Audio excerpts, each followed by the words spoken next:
I went back because I'd forgotten my reading glasses on Roberta's kitchen table. Such a typical senior moment, I thought to myself, walking up the stone path to her house. My footsteps seemed louder than usual in the late afternoon silence, and as I neared the slightly open window, I heard something that made me stop dead in my tracks. "Don't you worry, honey. Your mother's house will be ours soon." It was Samuel's voice, my son-in-law, speaking in a tone I'd never heard from him before. "She won't even have the money to hire a lawyer to fight us. Old folks like her don't know a thing about these legal procedures." My heart started pounding so hard I was afraid they could hear it from inside. I stood motionless, pressed against the wall, as the words kept coming. "I've checked everything, Mom," my daughter Roberta's voice said, cold and calculating. "The will is in order, and with the documents she signed last month for the mortgage loan, we're practically doing her a favor. When she can't make the payments on the loan we took out in her name, we'll appear as the only available heirs to save the day." I felt as if the ground were shifting beneath my feet. The loan they had convinced me to sign a month ago, telling me it was for a family investment, for the future of my grandchildren. The papers I signed without fully reading because I trusted them completely. "What if she gets suspicious?" Samuel asked. "She won't. She's 70, Samuel. At that age, they don't process information like they used to. Besides, she's always trusted me blindly. I told her the loan was to buy a bigger house for all of us, that we'd live together. She got so excited, she signed without asking any questions." My daughter's laugh cut through me like shattered glass. It was a laugh I had known since she was a little girl, but now it sounded different, devoid of any warmth. "The best part is that she's making it easy for us," Roberta continued. "Every time she comes here, every time she cooks for us, every time she watches the kids for free, she's proving we're a close-knit family. When it's time to present the case to the judge, we'll say she can't take care of herself anymore and that we've been handling everything." My legs trembled. All those afternoons watching my grandchildren while they went out. All those dinners I cooked because I thought I was helping them. All those times I cleaned their house because I believed I was showing my love. The lawyer assured me that in cases like these, where there's evidence of mental deterioration in seniors, the process is pretty straightforward, Samuel said, especially when the direct family members show genuine concern for the elder's well-being. Mental deterioration. The words bounced around in my head. Me, who still read 3 books a month, who solved the hardest crosswords in the newspaper, who managed my own finances since I'd been widowed 10 years ago. "How long do you think the whole process will take?" Roberta asked. "According to the lawyer, between 6 months and a year. By then, she'll have already lost the house from failing to pay the loan. We'll buy it for a fraction of its real value, and it will be legally ours. Clean and legal. Perfect. And in the meantime, we'll keep up the loving family act." I closed my eyes and took a deep breath. The cool evening air filled my lungs, and with it came a clarity I hadn't felt in years. For a moment, I just stood there, processing every word, every detail of their plan. Then, carefully, I backed away from the window. My footsteps were silent on the grass, and when I got to my car, I sat in the driver's seat without turning on the engine. I needed to think. My phone vibrated, a text from Roberta. "Mom, did you find your glasses? I saw them on the table, but when I went to tell you, you were already gone." I smiled for the first time all afternoon, a smile she couldn't see, but one that gave me the first flicker of satisfaction in a long time. I wrote back, "I can't find them, honey. Maybe I left them somewhere else. Don't worry, I have a spare pair." It was a lie, but they had lied to me too. The difference was that I had just discovered their game, and they had no idea the cards had changed hands. I started the car and drove slowly toward my house, the same house they believed would soon be theirs. For the first time in months, maybe years, I felt completely awake. Everyone was going to be surprised by my new attitude, especially my dear daughter, Roberta. That night, I couldn't sleep. I lay awake in bed, staring at the ceiling of the room I had shared with my husband for 40 years, remembering how I had gotten here. Everything seemed so different now, as if I were looking at my life through a foggy window that had suddenly cleared. I remembered the day we bought this house. It was 1978. I was only 25 and had just married Roberto. I was working as a secretary at a construction company, and he was a civil engineer. We saved every dollar for 3 years to make the down payment on this small 2-bedroom house on the outskirts of Atlanta. The mortgage was $200 a month, a fortune for us back then. Roberto used to say this house would be our castle, the place where we'd raise our children and grow old together. He was right about the first part. Roberta was born here, in the room I now use as my study. It was a complicated birth, and the doctor told me she would likely be my only child. That made me cherish her even more, maybe too much. For the first few years of our marriage, Roberto and I worked like ants. He was at his engineering firm, and I was taking care of the house and raising Roberta. When she turned 5, I got a part-time job at a clothing store. We saved every extra dollar religiously. We wanted to give our daughter everything we hadn't had. Roberta was a beautiful, smart girl, but also very spoiled. When she wanted something, she would cry until she got it. Roberto used to tell me I was spoiling her, but I couldn't resist those teary eyes. "She's our only child," I would say. "She deserves the best." By the time she was 10, Roberta had learned to manipulate me perfectly. If she wanted a new dress, she'd tell me all her friends had nicer clothes. If she wanted to go to a party, she'd assure me she'd be the only one not going and that it would make her the weirdo of the class. She always found a way to make me feel guilty if I didn't give her what she wanted. Roberto passed away when Roberta was 18, a sudden heart attack while he was reviewing some blueprints at the office. Overnight, I was left alone with a daughter about to start college and a house that still had a $10,000 balance on the mortgage. Those were difficult years. I had to work double shifts at the store to keep up with the mortgage payments and Roberta's college expenses. She studied business administration at a private university that cost $50,000 per semester. I worked from Monday to Sunday to pay for her tuition, her books, her clothes, her car. "Mom, you know that when I graduate, I'm going to get an amazing job and pay you back for everything," Roberta would tell me every time I complained about being tired. "This sacrifice is worth it. Think of the future we're going to have." And I believed her. I worked at the store during the day and cleaned offices at night. My hands became rough. My back ached constantly. But every time I saw Roberta with her college books, her nice clothes, her high-class friends, I thought it was all worth it.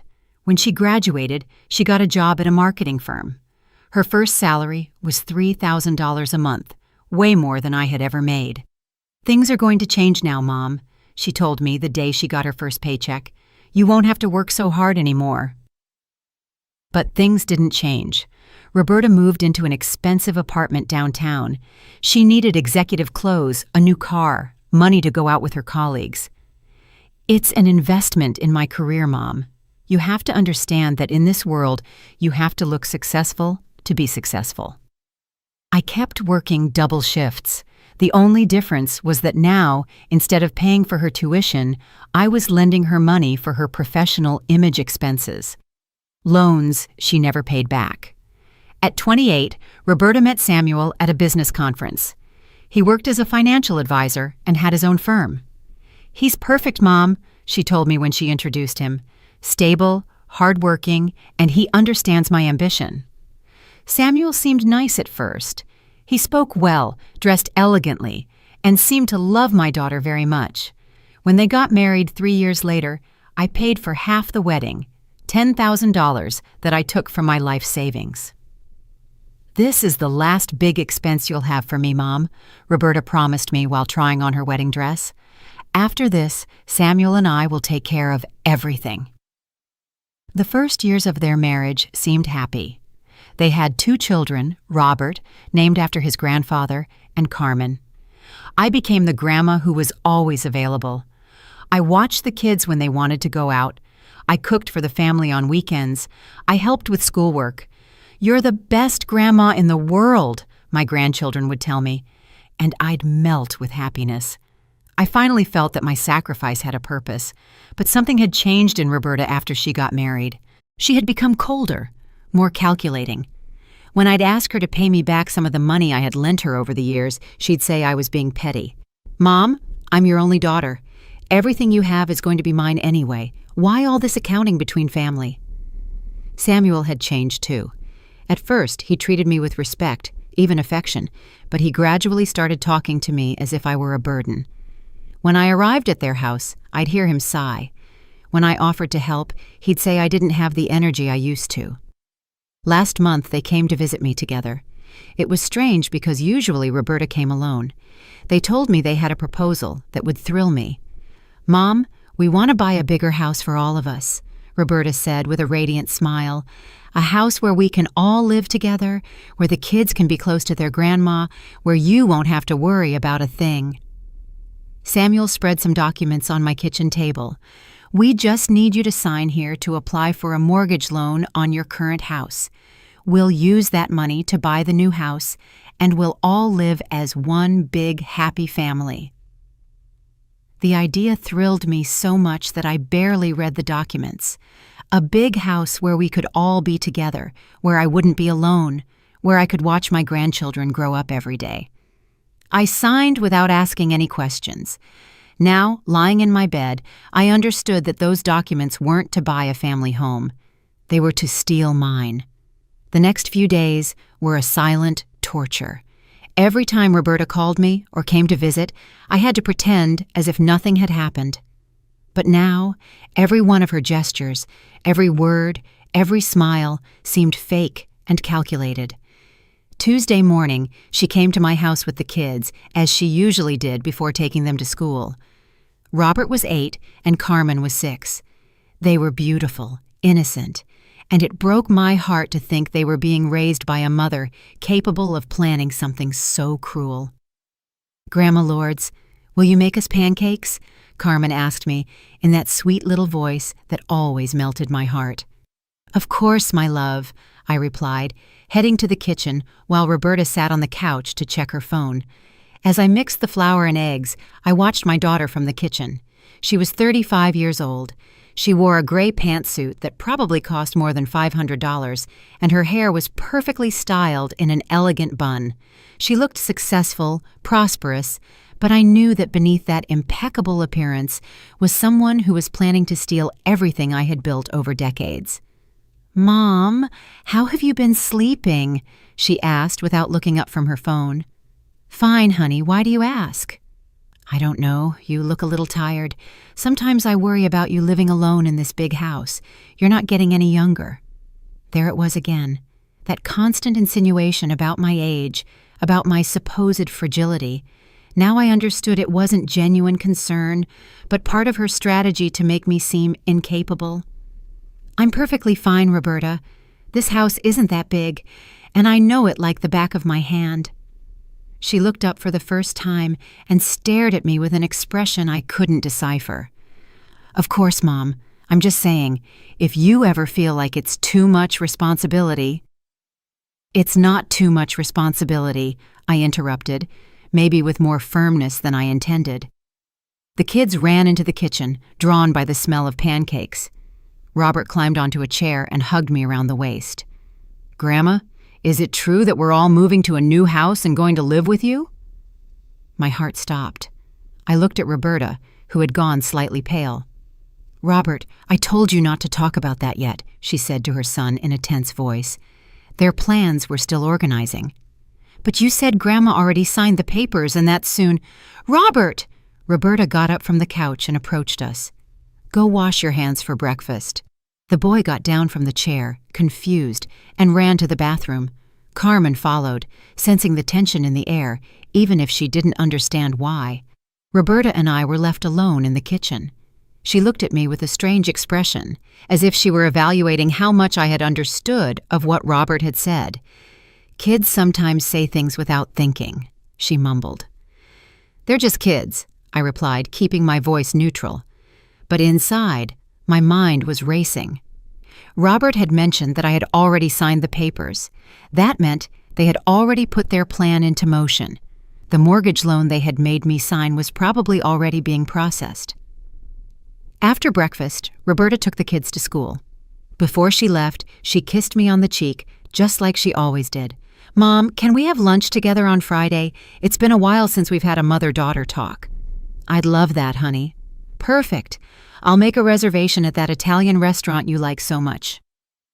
When they were gone, I stood by the door, watching them drive away in their brand new car, a silver Toyota Camry that cost at least $30,000. I wondered how much of their seemingly prosperous life was financed with the money they expected to get from my house. That afternoon, I decided to do something I hadn't done in years. I went through all my financial documents, took out the small safe I had hidden in my closet, and spread all the papers on the dining table. There they were, the mortgage loan documents I had signed last month. I read them line by line, word for word.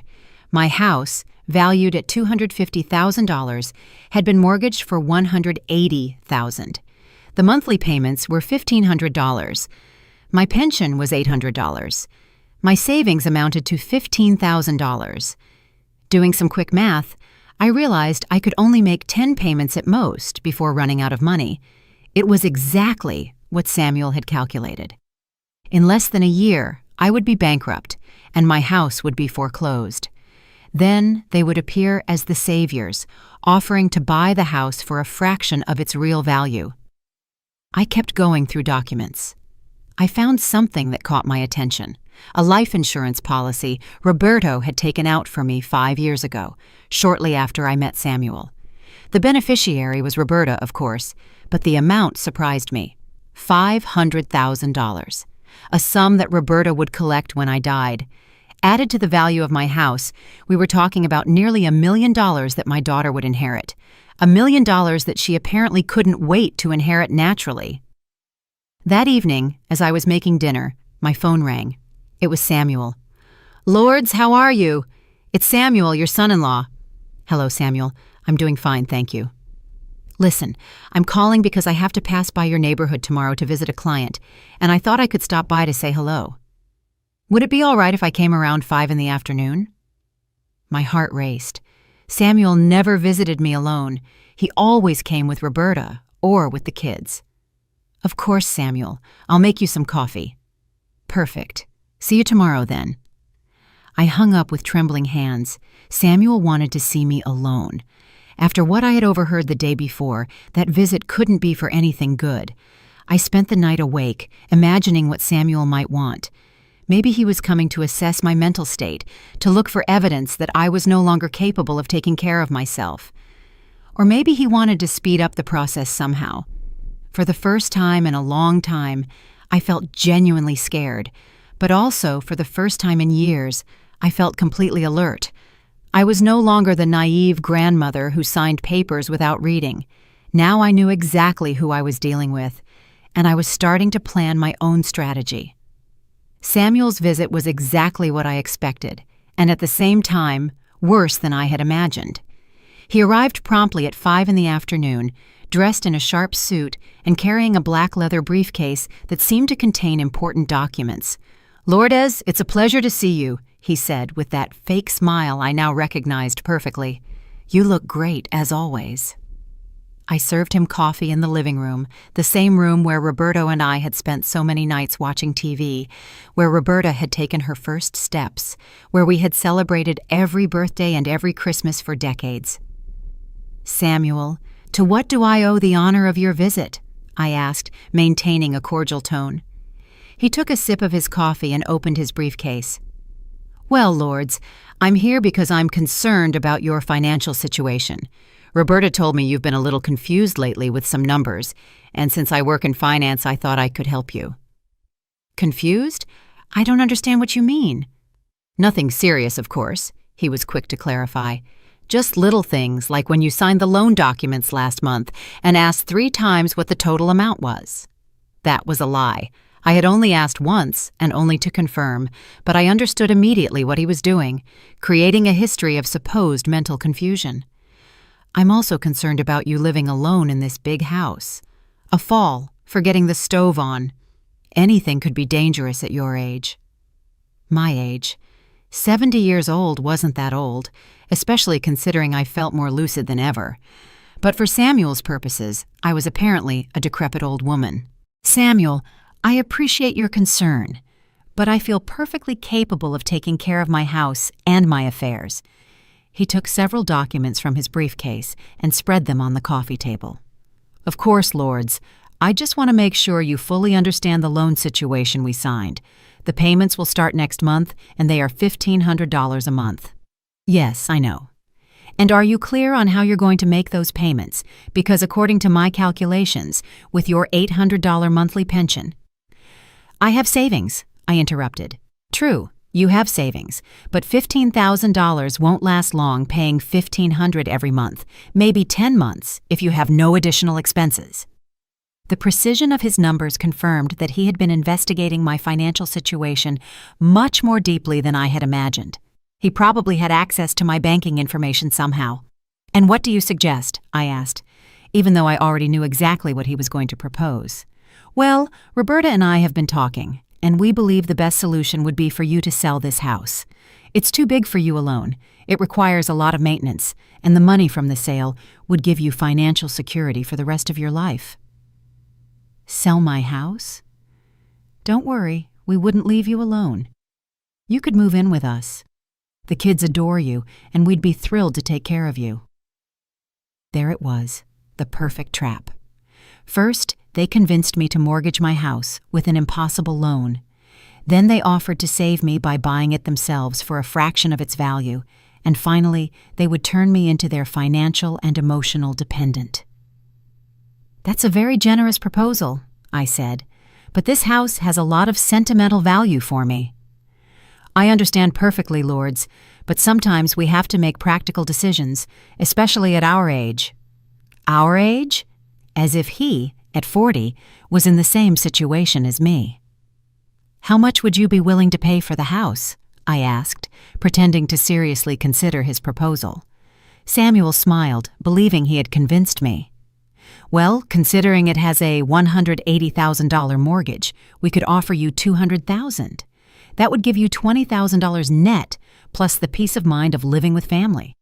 $200,000 for a house valued at $250,000. And of that $200,000, $180,000 would go directly to pay off the loan they had made me sign. In the end, I would receive only $20,000 for a house that was worth $250,000. "It's a very generous offer," I repeated, "but I need some time to think about it." "Of course, take all the time you need, but not too much time, because the loan payments start soon, and we don't want you to fall behind." After Samuel left, I sat in my living room, surrounded by the documents he had left on the table. They were copies of contracts, bank statements, and financial projections that showed exactly when I would run out of money. Everything was calculated to the penny. Every step of their plan had been meticulously planned. That night I called Carmen Baker, my best friend for 30 years. Carmen had worked as an accountant before she retired and was one of the few people I trusted completely. "Carmen, I need you to come over tomorrow. There's something I need to show you." "Are you okay, Lords? You sound worried." "I'm fine, but I need your opinion on some financial documents." The next day, Carmen arrived early in the morning. I told her everything I had heard at Roberta's house, Samuel's visit, the loan documents. Carmen reviewed everything with her retired accountant's eye. "Lords, this is terrible," she told me after looking through all the papers. "They've set a perfect trap for you. Legally, there's nothing illegal in what they've done, but morally—" "Is there anything I can do?" Carmen was thoughtful for a moment. "Well, technically, the loan is legal because you signed it voluntarily. But if you could prove they misled you about the purpose of the loan or pressured you to sign—" "How could I prove that?" "You'd need evidence. Recordings, documents, witnesses. Something to show that they lied to you about what the money was for." We spent the rest of the morning going through every document, every conversation I could remember. Carmen took detailed notes and helped me organize a timeline of events. "Lords, you have to understand that even if you can prove they deceived you, it's going to be a long and expensive legal battle, and they're counting on you not having the resources to fight. So, I should give up?" Carmen looked at me with that determined expression I knew so well. "I didn't say that. I said it would be difficult, but not impossible." That afternoon, After Carmen left, I sat in my backyard. The same yard where Roberto had planted roses for our first anniversary, where Roberta had played on the swing he built with his own hands, where I had spent so many afternoons reading while she did her homework. For the first time since I discovered the betrayal, I cried. I cried for the daughter I thought I had, for the years of sacrifice that had apparently meant nothing to her, for the naivete that had led me to blindly trust someone capable of planning something so cruel. But after I cried, I felt something I hadn't felt in a long time, an iron determination. I was not going to be the defenseless victim they expected. If they wanted a fight, they would have one.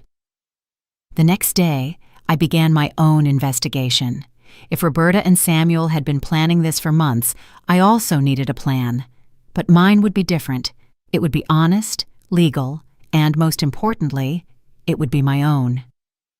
My first stop was the bank where I had signed the loan documents. I arrived early, dressed in my best outfit, carrying a folder with all the documents I had. I asked to speak with the manager who had processed my application. "Ms. Davis, how can I help you?"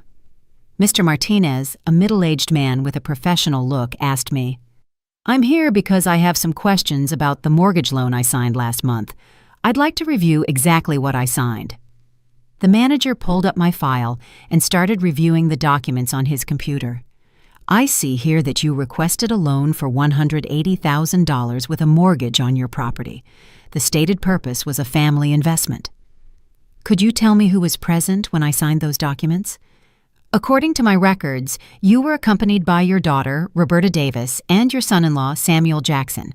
In fact, Mr. Jackson was the one who brought the pre-filled documents and explained the terms of the loan." That was exactly what I needed to know. Samuel had controlled the whole process from the beginning. "Is it normal for someone else to bring the pre-filled documents?" The manager looked slightly uncomfortable.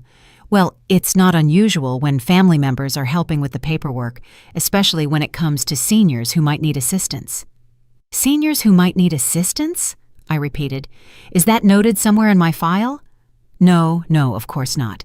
You signed all the documents of your own free will. I'm just saying it's common for family members to help with these types of complicated transactions." There it was again, the insinuation that at my age, I needed help to understand financial documents. I wondered how many times Samuel had used that narrative during the process. "I would like to get copies of all the security camera footage from the day I signed the loan." The manager looked surprised. "Security footage? What do you need it for?" "For my personal files. It's my right as a client, isn't it?" "Well, yes, technically, but we'd have to follow certain procedures. Is there a specific problem with your loan?" "There's no problem. I just want to make sure I have everything properly documented." The manager promised me he would contact me in a few days with information on how to get the recordings. It wasn't what I wanted to hear, but at least I had planted the seed that I was paying attention to the details. My next stop was Samuel's office. I had never been there, but Carmen had suggested I go to see how he handled his other clients. His office was in a corporate building downtown on the 12th floor. "Excuse me," I said to the receptionist. "I'd like to speak with Samuel Jackson about financial advisory services." "Do you have an appointment?" "No, but I'm family. I'm his mother-in-law, Lords Davis." The receptionist's face lit up. "Oh, Ms. Davis, Samuel always talks about you. Let me let him know you're here." Interesting. Samuel always talked about me at his office. I wondered exactly what he said. Samuel came out of his office with an expression of surprise he couldn't completely hide. "Lords, what a surprise to see you here. Is everything all right?" "Everything's perfect, Samuel. I was just in the area and thought I'd stop by to see your office. I've never seen where you work." He invited me into his office, which was impressive. A mahogany desk, leather armchairs, framed diplomas on the walls. In one corner, he had family photos, including one of him with Roberta and the kids, and another where we were all together last Christmas. "You have a very elegant office," I said, sitting in one of his leather chairs. "Thank you. You have to project success to attract good clients." "Are many of your clients seniors like me?" Samuel shifted uncomfortably in his chair. "I have clients of all ages. Why do you ask?" "Just curious. I imagine older people need more help with their finances, right? Well, yes, sometimes, especially when they have valuable properties but limited fixed incomes. Like my situation? Exactly like your situation. I was quiet for a moment, observing his office. On his desk, he had several open files. One of them had my name on the label. Samuel, can I ask you something personal? Of course. Do you really believe selling my house is the best option for me? He leaned forward, adopting an expression of sincere concern. Lords, I understand it's difficult. That house has a lot of sentimental value, but sometimes we have to make practical decisions. What if I don't want to sell it? Well, that's your decision, of course, but the loan payments are going to start soon, and mathematically, what would happen if I couldn't make the payments? Samuel was silent for a moment, as if he were calculating how much he should tell me. In case of default, the bank could foreclose on the mortgage. That would mean they'd take possession of the house to recover the loan money. And then I would lose my house? Yes, but don't worry. We wouldn't let that happen. Before it got to that point, we could step in and buy the house directly, saving you from all that complicated legal process. There was the complete plan, explained by him. I would run out of money to pay the loan, the bank would foreclose on the mortgage, and then Samuel and Roberta would appear as my saviors, buying the house for a fraction of its value. You are very considerate, Samuel. I only want what's best for you, lords, your family. When I left Samuel's office, I had exactly what I needed, a clear confession of how their plan worked. Now I needed to document it. That afternoon, I went to an electronics store and bought something I never thought I'd need, a small digital recorder that could easily be hidden in my purse. The salesman, a very kind young man, explained how to use it. It's very easy, ma'am. Just press this button to record and this one to stop. The memory can hold up to 12 hours of audio. I also bought a new cell phone with a call recording function. If they were going to use technology against me, I would use it too. That night, I practiced using both devices until I felt comfortable with them. Then I called Roberta. Honey, can we move up our lunch? I'd like to talk to you about Samuel's proposal, about selling the house. Of course, Mom. How about tomorrow? Perfect. At the Italian restaurant, just like we agreed. Great. I'm sure we're going to find the best solution for everyone. I hung up the phone and checked my recorder one last time.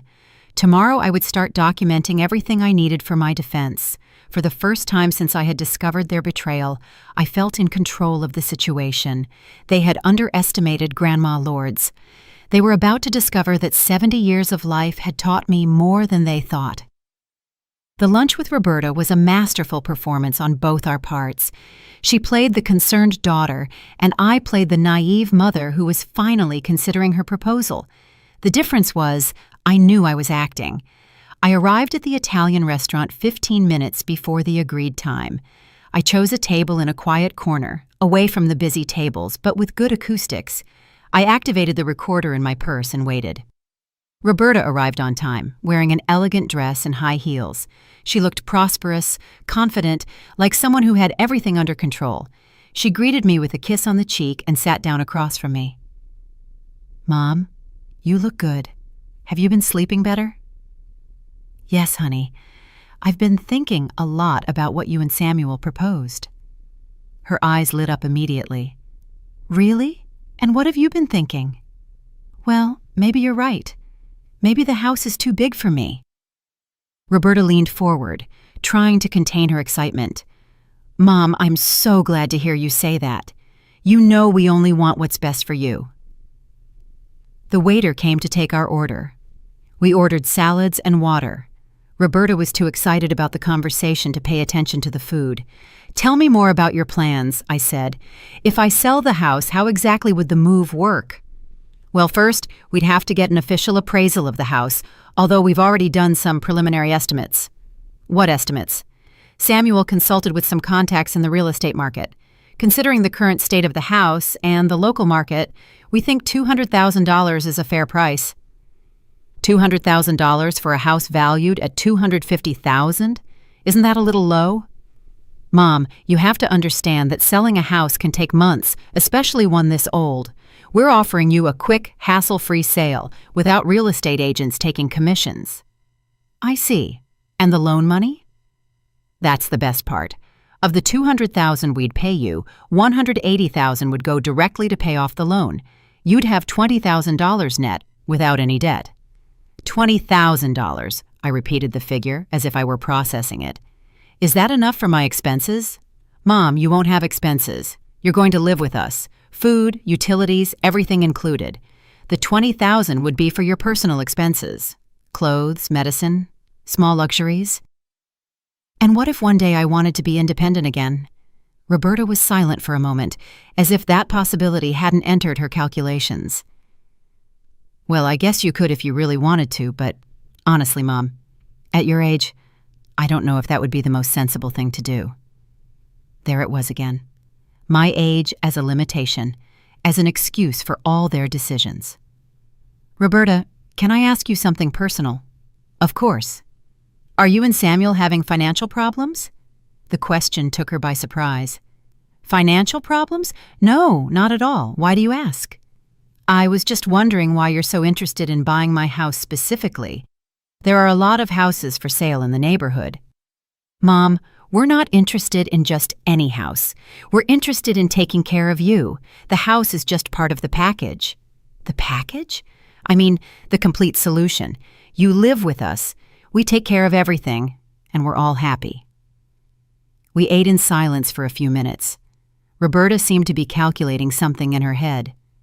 "Mom, there's something else I wanted to discuss with you." "What is it?" "Samuel and I have been thinking that it might be a good idea for you to sign a power of attorney." I almost choked on my salad. A power of attorney? Nothing complicated, just something that would allow us to help you with bank transactions, paying bills, that kind of thing, especially when you live with us. "Why would you need a power of attorney if I'm going to live with you?" "Well, sometimes there are situations where you need someone to act on your behalf. If you're sick, if there's an emergency, if there are documents to sign when you can't be present." A power of attorney. That would give them complete access to my bank accounts, all my documents, all my financial decisions. It would be the last step to their total control. "That's an interesting idea," I said. "What kind of power of attorney?" "Samuel knows a lawyer who can prepare everything. It would be a broad power, but with limitations, of course. Just to protect you." "Protect me from what?" Roberta was silent for a moment, as if she had realized she had said too much. "From scammers, Mom. There are a lot of people who take advantage of seniors.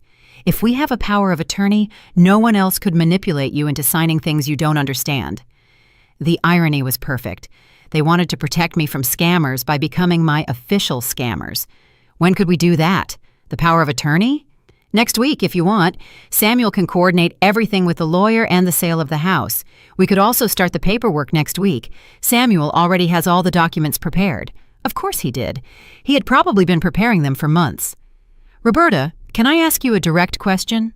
"Sure." "Do you really believe I'm not capable of taking care of myself?"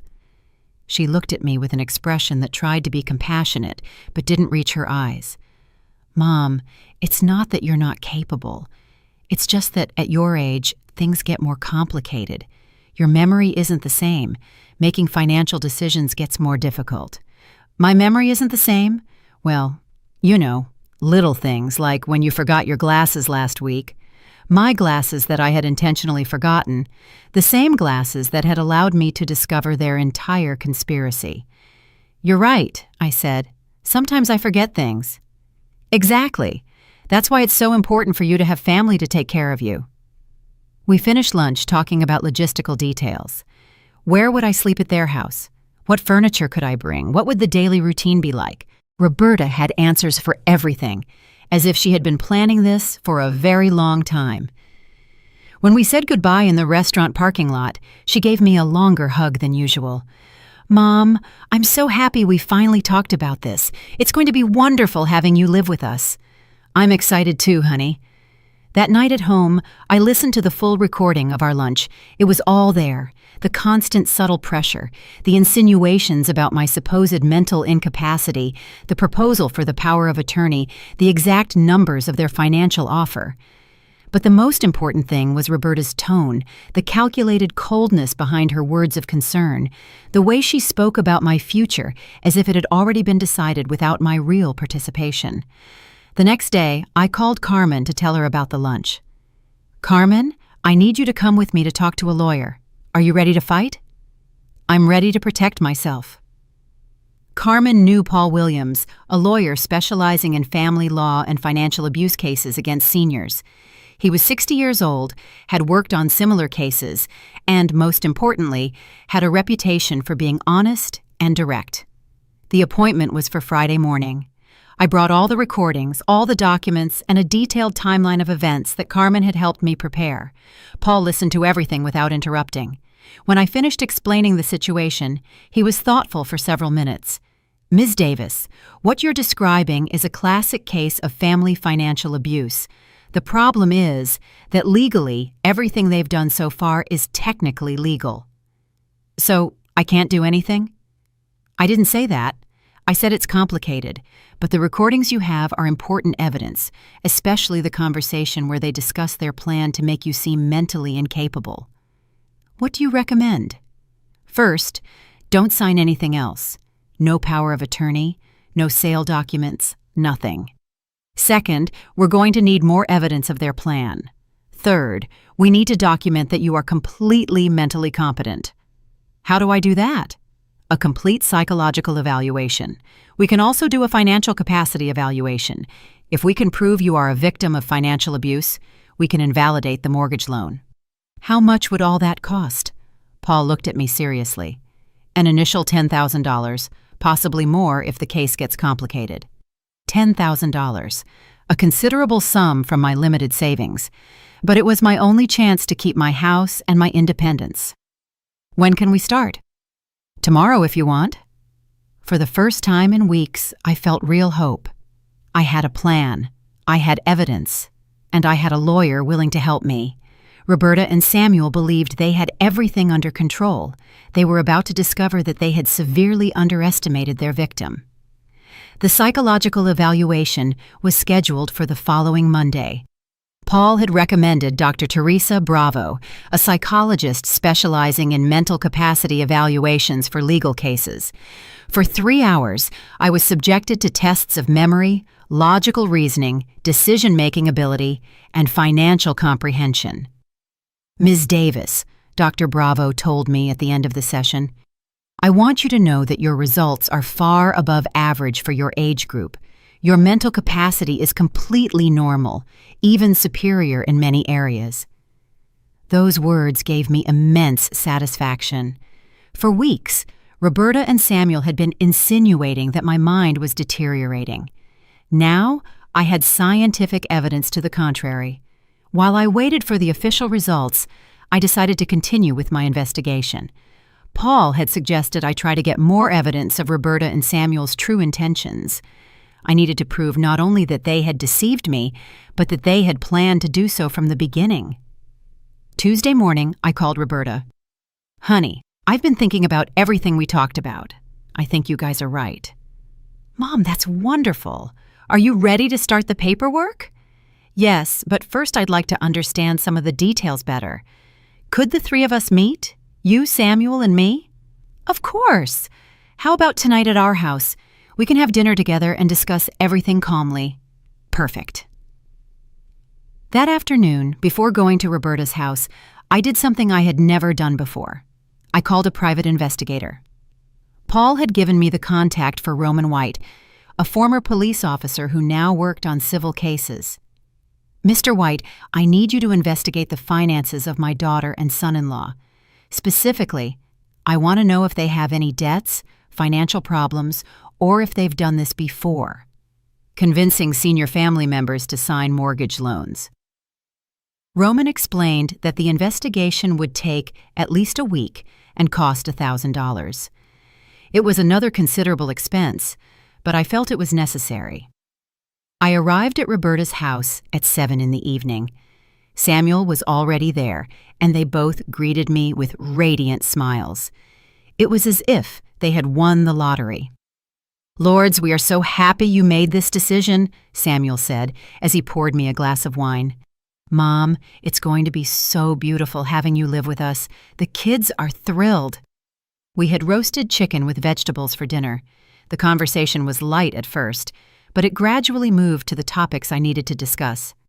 Samuel, explain again how the power of attorney thing would work. Samuel took a folder from his briefcase. It's very simple, Lords. This document would give me the authority to handle your financial affairs when you can't. When I can't? Well, if you're sick, if you have to travel, if there are complicated situations that require technical knowledge. What kind of authority exactly? The power to sign banking documents, make transfers, pay bills, manage investments. Could you sell property? Samuel and Roberta exchanged a quick glance. Well, technically, yes, Samuel admitted, but only in very specific circumstances. Like what? If you were hospitalized for a prolonged period and we needed to sell something to pay medical expenses, or if you were mentally incapacitated. Another exchange of glances. That would be one possibility, Samuel said carefully, but we hope it never comes to that. Of course. And who would determine if I'm mentally incapacitated?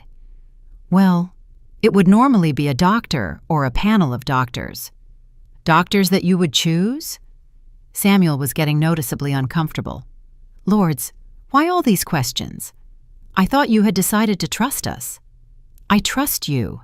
I just want to understand everything completely. Roberta intervened. Mom, I think you're overthinking the details. The important thing is that we're going to take care of you. You're right, honey. Tell me about the house sale process. Samuel perked up again. I already have all the documents prepared. We just need to do the official appraisal and sign the purchase agreement. Who would do the appraisal? I have contacts in the real estate business, trustworthy people who can do a fair appraisal. People who work with you regularly? Well, yes. It's better to work with people you know. I see. And the price of $200,000 is already confirmed? Yes, that would be our final price, even if the official appraisal comes back higher. Samuel was silent for a moment. Lords, the real estate market is very volatile. A high appraisal doesn't guarantee you'll get that price in a real sale. But you're not regular buyers. You're family. Exactly. That's why we're offering you a guaranteed sale. And what if I wanted to put the house on the open market? Roberta and Samuel looked at each other again, and this time the tension was palpable. Mom, Roberta said in a slightly tense voice, I thought you had decided this was the best option. I am decided. I'm just exploring all the possibilities. The problem with the open market, Samuel said, is that it takes time. Time you don't have considering the loan payments. How much time? It could be months. Meanwhile, the payments pile up. The interest grows. And if I can't pay the payments while I'm waiting for a buyer? That's where the situation gets complicated, Samuel admitted. The bank could start foreclosure proceedings, and then you would lose the house without receiving anything. Well, not exactly nothing. You would receive any difference between the value of the house and the loan amount after the bank takes its commissions, interest, and legal costs. Samuel nodded reluctantly. How much do you think I would receive in that scenario? Probably very little, maybe $5,000 or $10,000. Compared to the $20,000 you're offering me? Exactly. There was the complete scheme explained by them. They had put me into an impossible loan, were pressuring me to sell quickly at a low price, and were presenting their offer as a generous rescue. One more question, I said. What would happen if I died before selling the house? The question took them completely by surprise. Roberta paled visibly. Mom, why are you asking that? Just morbid curiosity. At my age, you think about these things. Samuel cleared his throat. Well, in that case, the house would be part of your inheritance. We would have to pay off the outstanding loan, and the rest would be the inheritance. You would have to pay off the loan as your heirs? Yes. And if you couldn't pay it, you'd have to sell the house to cover the debt at whatever price you could get? Yes. Interesting. And the life insurance policy? They both froze. It was clear they didn't expect me to know about the policy. "What policy?" Roberta asked in a weak voice. "The $500,000 policy I signed 5 years ago." Samuel cleared his throat again. "Oh, yes, that policy. Well, that money would be to cover funeral expenses and—" $500,000 for funeral expenses? And to help the family during the period of mourning. I see. I got up from the table. Well, I think I have all the information I needed. So, are we ready to proceed? Samuel asked anxiously. Let me think about it tonight. I'll give you a final answer tomorrow. When I got home that night, I had exactly what I needed. A complete recording of Samuel explaining every detail of their plan, including how I would be left with almost nothing if I tried to sell the house on my own, and how they would benefit massively if I died. The next day, I took the recording to Paul. "Ms. Davis, this is pure gold," he said after listening to the entire conversation. "We have clear evidence of financial manipulation and undue pressure. Is it enough to invalidate the loan? With this and the results of your psychological evaluation, I think we have a very solid case." That afternoon, Roman White called me with preliminary information from his investigation. "Ms. Davis, I've found something interesting. Your son-in-law has debts of over $100,000, credit cards, personal loans, late payments from his firm, and there's more. I've found evidence that he did something similar to another client 2 years ago, an 80-year-old widow who lost her house under very similar circumstances." My blood ran cold. I wasn't Samuel's first victim. There was another woman, another family destroyed by his greed.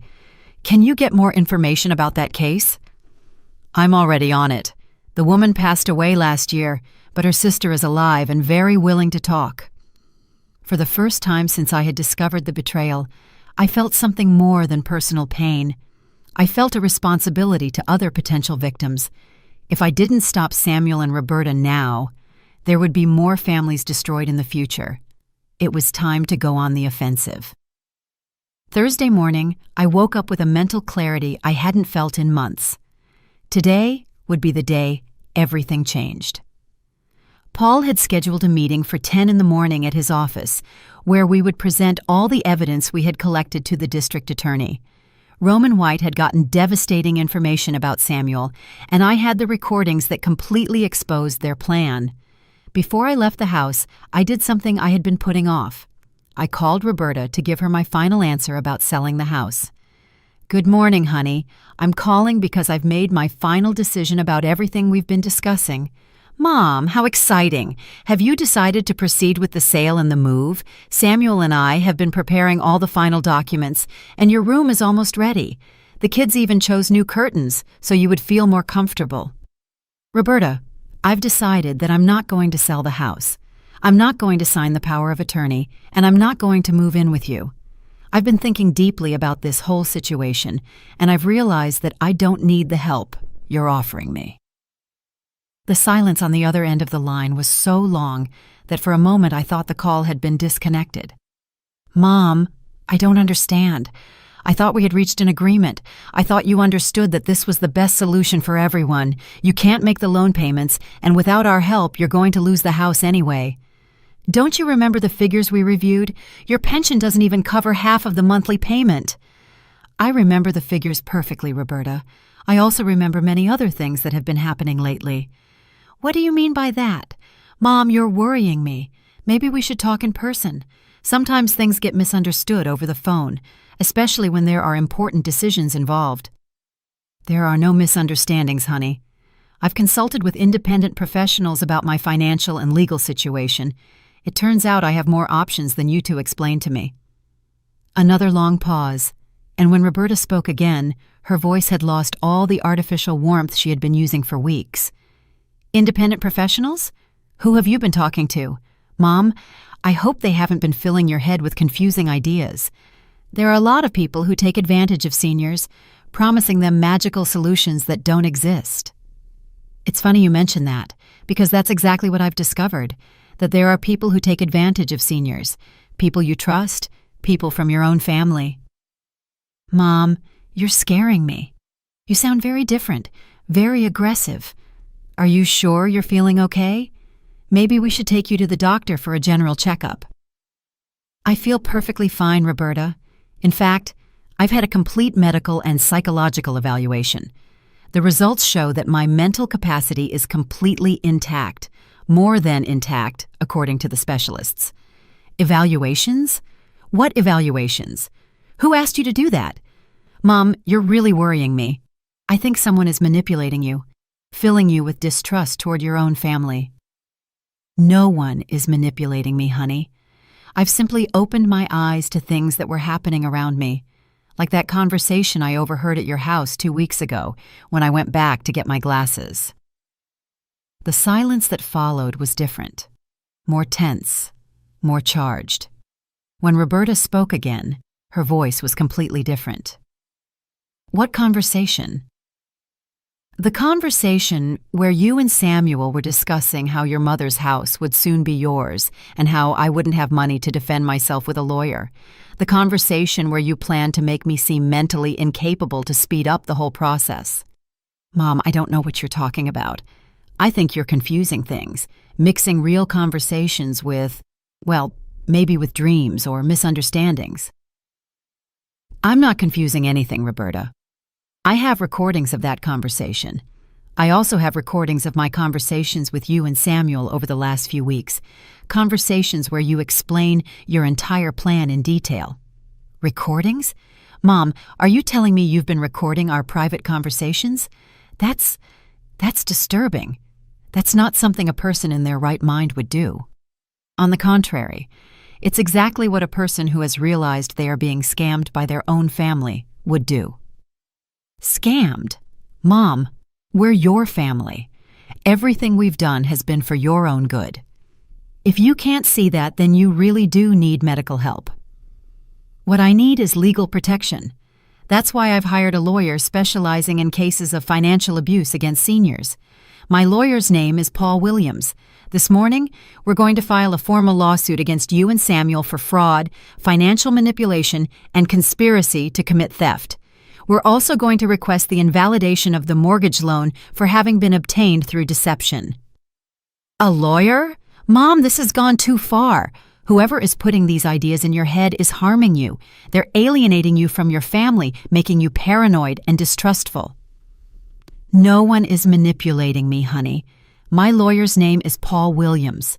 This morning, we're going to file a formal lawsuit against you and Samuel for fraud, financial manipulation, and conspiracy to commit theft. We're also going to request the invalidation of the mortgage loan for having been obtained through deception. This is ridiculous.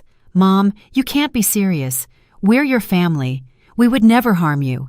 Everything we've proposed has been to protect and care for you. I've also hired a private investigator who has discovered some very interesting information about Samuel's finances. Apparently, he has debts of over $100,000. He also found evidence that he did something similar to another senior lady 2 years ago. Another lady? Mom, those are slanders. You're repeating malicious gossip from people who want to harm us. The lady's name was Elena Jones.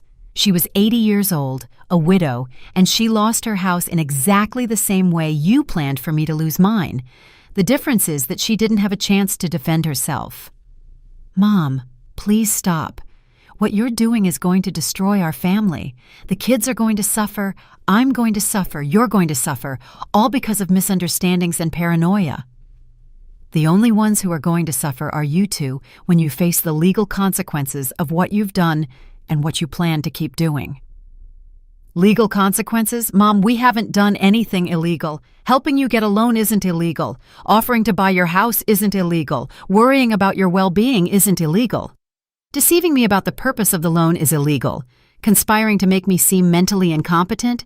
Yes, that's illegal.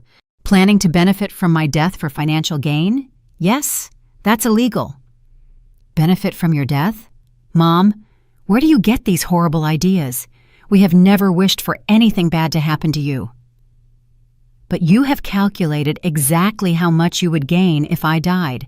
$500,000 from the life insurance plus the value of the house minus the loan debts, all calculated to the penny. The life insurance is a normal protection. All responsible families have life insurance. A life insurance policy I don't remember signing, but that I found in my documents. A policy I signed, coincidentally, shortly after I met Samuel. Mom, listen to yourself. You're sounding like a paranoid, distrustful person who sees conspiracies everywhere. This isn't you. The mom I know trusts her family, loves her family. The mom you knew was naive and trusting. The woman I am now has learned to protect herself from those who want to take advantage of her, even when those people share her blood. If you really go through with this, if you really file lawsuits against us, you will destroy any possibility of reconciliation. The grandchildren you love so much will never be able to see you again. Are you really willing to sacrifice that? I am willing to sacrifice anything to maintain my dignity and my independence. And as for my grandchildren, one day they will understand that their grandmother fought to defend herself from those who tried to steal everything she had built over a lifetime of work. Mom, I'm giving you one last chance to reconsider. Cancel that meeting with the lawyer, fire the investigator, and we can talk again as a civilized family. The only chance I'm giving you is to find a good lawyer, because you're going to need one. I hung up the phone and sat in my kitchen for a few minutes, processing what had just happened. For the first time in weeks, I had spoken to my daughter without pretending, without acting, without pretending I didn't know what was going on. The feeling of liberation was immense. Half an hour later, my phone rang again. It was Samuel. Lourdes, I just spoke with Roberta. I think there has been a very serious misunderstanding, and I would like us to meet to clarify it. I'm sure we can resolve this without the need for lawyers or lawsuits. There's nothing to resolve, Samuel. Everything is perfectly clear. Lourdes, I understand you feel confused and maybe a little overwhelmed by all the financial information we've been handling. These topics can be complicated, and it's natural for doubts to arise. I'm not confused, Samuel. I am completely lucid and completely informed about what you two have been planning. What have we been planning, Lourdes? Everything we've done has been to try and help you find a solution to your financial problem. My financial problem that you created by convincing me to sign a loan that was impossible to pay. That loan was your decision. We simply facilitated the process. A process where you controlled every step, from the documents to the bank where it was signed. Lourdes, I think someone is giving you incorrect information. Maybe we should sit down with a neutral mediator to clarify all these misunderstandings. The only mediator I need is a judge. A judge? Lourdes, this doesn't have to go that far. Think about the children. Think about Roberta. A legal lawsuit is going to be traumatic for the whole family. You should have thought about that before you planned to steal my house. No one is trying to steal anything from you. We're offering you a fair solution to a real problem. A solution that benefits you two much more than me. Lourdes, if you really go through with this, you're going to lose much more than money. You're going to lose your family. I already lost my family the day you decided to betray me. Now I'm just getting my dignity back. That was the last conversation I had with Samuel as the son-in-law I thought I knew. In 2 hours, I would see him again, but this time in front of a prosecutor and with all the cards on the table. 6 months after that last phone conversation with Samuel, I am sitting in my backyard, drinking coffee and reading the morning newspaper. It's a beautiful spring morning, and for the first time in a long time, I feel a genuine peace in my heart. The legal process ended 3 weeks ago, and the results exceeded even Paul's most optimistic expectations. The lawsuit we filed was devastating for Samuel and Roberta. The recordings I had obtained during those weeks of silent investigation proved to be irrefutable evidence of conspiracy to commit fraud. But what really sealed their fate was the information Roman White discovered about his previous activities. Elena Jones had not been his only victim.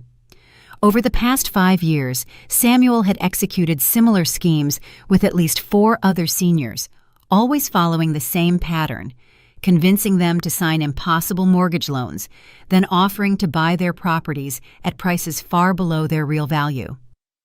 The district attorney decided to prosecute the case as an organized criminal scheme. Samuel was arrested at his office on a Tuesday morning in front of all his clients and employees. The charges included financial fraud, elder abuse, criminal conspiracy, and illegal practice of financial activities without a proper license. Roberta was arrested that same day at her house, charged with complicity in all of Samuel's crimes. The police investigation found that Samuel's debts were even greater than what Roman had initially found. He owed more than $200,000 to various banks and private lenders. His elegant office, his new car, his seemingly prosperous lifestyle — everything was financed with money he didn't have and with the profits from scamming vulnerable seniors. During the trial, which lasted 3 weeks, the depth of their manipulation was revealed. Samuel had studied psychology before dedicating himself to finance and used that knowledge to identify and exploit the emotional vulnerabilities of his victims. He had detailed profiles of seniors with valuable properties but limited incomes. He had specifically chosen me after investigating my financial and family situation for months. The most painful part of the trial was hearing the testimonies of the other victims. Elena Jones had lost not only her house, but also her life savings. She died in a nursing home, penniless, homeless, and without family to support her. Her younger sister, Carmen Jones, testified through tears about how Elena had spent her last months wondering how she could have been so naive, blaming herself for trusting the wrong people. There were other equally devastating cases. A 75-year-old man who had lost the house where he had raised his 5 children. An 80-year-old woman who had to move in with distant relatives after Samuel convinced her to mortgage her property for a supposed family investment that never existed. Roberta's role in all of this was especially hurtful for me. During the trial, it was revealed that she had been the one who had initially investigated me, gathering information about my finances, my routines, my emotional vulnerabilities. It had been her who had suggested that I would be an ideal victim because I was a widow, I lived alone, I had few close friends, and, above all, because I trusted her unconditionally. The documents seized during the investigation included emails between Roberta and Samuel, where they discussed strategies for manipulating me. In one of those emails, dated 6 months before they proposed the loan, Roberta wrote, "My mother is perfect for this. She's sentimental, trusting, and she's always done everything I've asked her to. Plus, she has that giant house that's worth a fortune and only makes $800 from her pension. It's going to be like taking candy from a baby." Reading those words in court, in front of a judge and jury, was one of the most painful moments of my entire life. Not only had I lost my daughter, but I discovered that the daughter I thought I had never really existed. During the trial, Roberta tried to present herself as another one of Samuel's victims, claiming he had manipulated and pressured her to participate in the scheme. But the evidence clearly showed that she had been an active and enthusiastic participant from the beginning. In fact, according to financial records, she had received regular payments from Samuel over the past 2 years, money that came from the previous scams. The sentence was severe but fair. Samuel received 15 years in prison and was ordered to pay full restitution to all his victims. His license to work in financial services was permanently revoked. Roberta received 8 years in prison and must also pay restitution. Both lost all their assets, which were seized to partially compensate the victims. In my specific case, not only did I fully recover my house, but I also received additional compensation for emotional damages. The mortgage loan was completely invalidated, and the bank, which had processed it without properly verifying the legitimacy of the transaction, also had to pay a substantial fine. The $500,000 life insurance policy was immediately canceled. It turned out that Samuel had been paying the premiums using money from his other scams, hoping to recover that investment when I died. The discovery of that particular detail added additional charges related to conspiracy to benefit from my death. The children, Robert and Carmen, went to live with Samuel's sister, who apparently had no knowledge of her brother's criminal activities. Through my lawyer, I have established an educational fund for them, because despite everything that has happened, they are still my grandchildren and are not to blame for their parents' decisions. I have not had direct contact with them since the day of the arrest. It is one of the most painful losses of this entire experience. But Paul has advised me to wait until they are adults before trying to re-establish a relationship. For now, the educational fund is my way of showing them that despite everything, their grandmother still loves them. The house that Samuel and Roberta coveted so much is still mine. I have done some renovations with some of the money from the legal compensation. I painted the walls, changed some furniture, planted new flowers in the garden. It was important for me to transform the spaces where I had experienced so much manipulation and deception. Carmen Baker is still my best friend and now comes to visit me twice a week. We have developed a beautiful routine. On Tuesdays, we cook together, and on Fridays, we go to the market and then have lunch at different restaurants in town.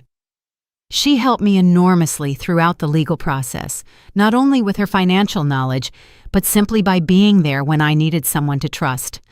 I have met other victims of Samuel through the legal process, and we have formed an informal support group. We meet once a month for lunch and talk about our experiences. It's comforting to know that I'm not alone and that other people have managed to rebuild their lives after similar betrayals. I've also started doing volunteer work with an organization that helps seniors protect themselves from financial scams. I share my story in seminars and workshops, teaching others how to recognize the signs of financial manipulation. It's my way of honoring the memory of Elena Jones and helping to prevent others from going through what we went through. Paul has become more than my lawyer. He is a genuine friend. He helped me not only win the legal case, but also regain confidence in my own judgment. He reminded me that being deceived did not make me stupid or weak, but simply human. This morning, as I read the newspaper in my garden, I see a small article about Samuel's parole being denied. Apparently, he has been trying to get out of prison early, claiming good behavior, but the judge considered that he still poses a danger to the community. I'm glad to know that justice is running its course. In my most tranquil moments like this one, I sometimes feel a deep sadness for the daughter I lost. Not the Roberta who conspired to rob me, but the little girl I thought I had raised, the young woman I thought had become an honorable woman. That person probably never existed, but the pain of losing her is real nonetheless. However, I also feel something I haven't felt in years: pride in myself. Pride for having had the strength to defend myself when I discovered the betrayal. Pride for having fought for my dignity and my independence. Pride for having turned a traumatic experience into an opportunity to help others. I finish my coffee and head to the kitchen to prepare lunch. Carmen will be here soon, and we've planned to try a new pasta recipe she found in a magazine. It's a Tuesday just like any other. But it's also one more day in the new life I've built after discovering that the people I trusted the most were planning to destroy me. Today, I am alone in this house. But for the first time in a long time, I am alone by choice, not by deception. And that difference changes everything. Did you like my story? And which city are you listening from? Let's meet in the comments. If you like the story, you can support me by sending a super thanks so I can keep bringing more stories like this. Thank you so much for your sweet support. I'm looking forward to your comments on the story. On the screen, you can see 2 new life stories that I highly recommend. There's so much more on my channel. Don't forget to subscribe. See you in the next life story. With love and respect.